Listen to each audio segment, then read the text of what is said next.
សរីបងប្អូនអរគ្នាថ្ងៃនេះមកកាត់យប់ម្ដងដើរលេងយប់ម្ដងមើលមិនដែរដោយសារមានកម្មវិធីការគេកុំអីក៏មិនតែបានដើរលេងយប់ដែរមិនយប់អីហ្មងទេបងប្អូនមកខែណាគឺម៉ោង6អីគឺល្ងិតឈឹងម្ដងហើយឥឡូវខ្ញុំកម្មវិធីការគេនៅចិត្តភូមិដែរទេម្លងហើយជាមកភូមិពីរភូមិឥឡូវមកដល់កម្មវិធីមកដល់កន្លែងរោងការហើយបងប្អូនអើយសុទ្ធតែស្រីស្អាតប្រុសស្អាតអូកំមកូន2កូន3ក៏នៅតែស្អាតដែរនេះរូបកូនកន្លោះកូនកំមបងប្អូនស្អាតទេ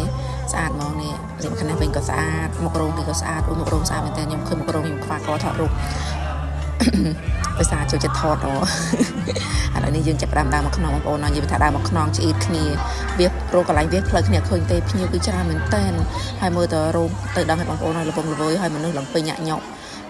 ចង់និយាយថារត់តុកអង្គុយអត់ចង់បានដោយសារភ្ញៀវច្រើនមែនទែនដោយសារគាត់ការកូនកូនបើគេអញ្ចឹងហើយភ្ញៀវគឺគាត់កាត់ច្រើនមែនទែនហើយភ្ញៀវ